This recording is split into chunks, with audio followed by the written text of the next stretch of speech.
หน้าเก๋โบให้หายหน้าเก๋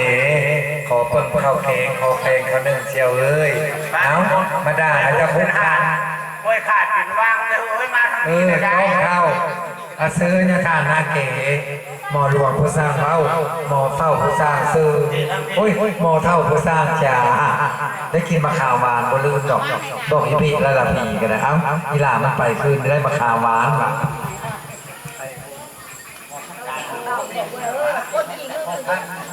พอพักผู้ชายพอพักแก่เต้มานั่งพี่ไปนั่งอู่ซื้อหนูอู่ไปนั่งอู่เดี๋ยวเราเหมือนเราอย่างเราพอพักเอ้ยพ่อไม่รู้มันเปียกมันเปียกนี่ก็ได้ลูกเอาดีก็ได้นะแม่มันเปียกนะครับอู่ไปนั่งไอ้พี่ครับอู่เก๋อู่หมอลำกับหมอเคนมันอยู่ไกลกันบอกกันพ่อพันน่ะพ่อจ๋าพ่ออยู่สายเดียวพ่อนะ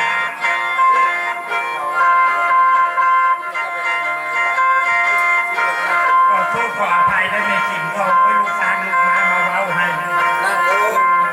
นั่งน้ำหมอมาพูดพ่อขออภัยได้ไม่จริงทองไว้ลูกสาวลูกม้าจ้าแม่กันจ้า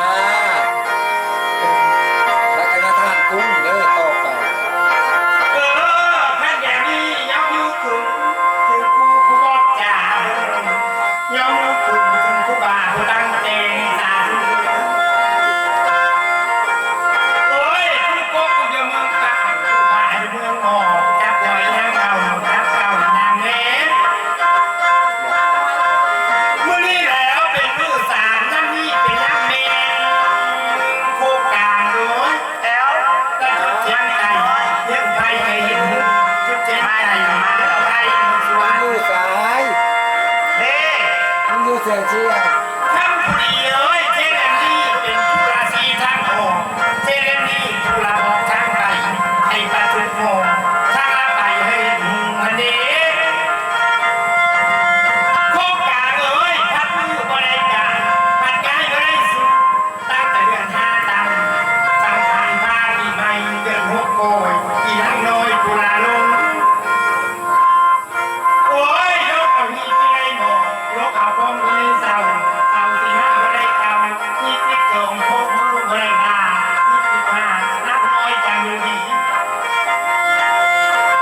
มื้อนี้แล้วเป็นมื้อสามน้ำนี้เป็นน้ำเมเด็กพอเฮาอยู่คนว่าแค่เดี๋ยวนี้หมอหลวงผู้สังเอาหมอเฒ่าผู้สังจ่าหมอเลิกตาสารตาดีหมอยักษ์ตาสี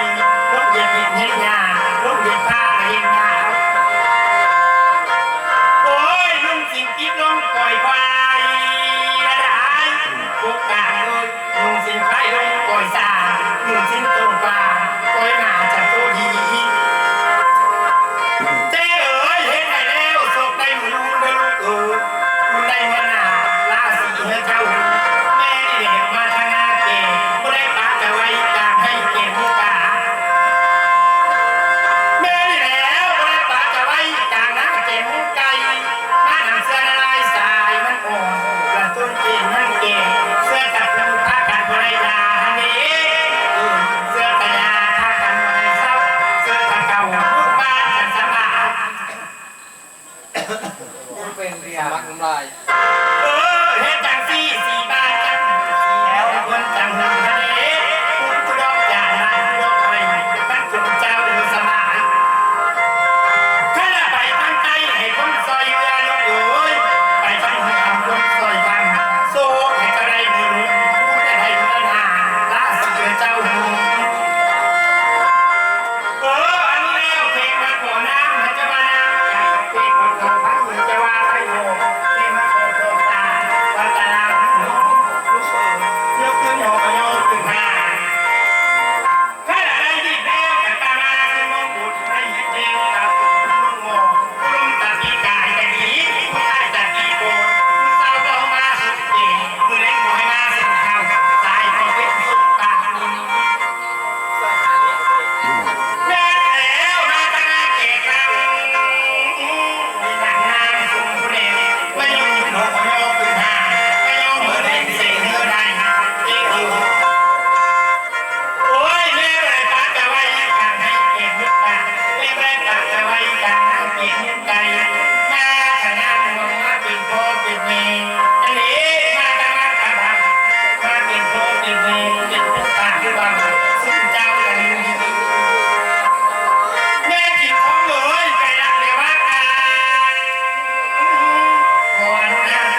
พวกกลางเลย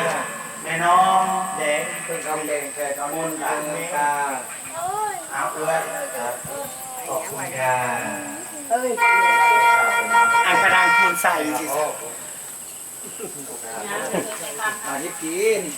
บริภาพในนี้ปลดเจ้าจ้าจ้าย าเลยมาสู้บ่ ย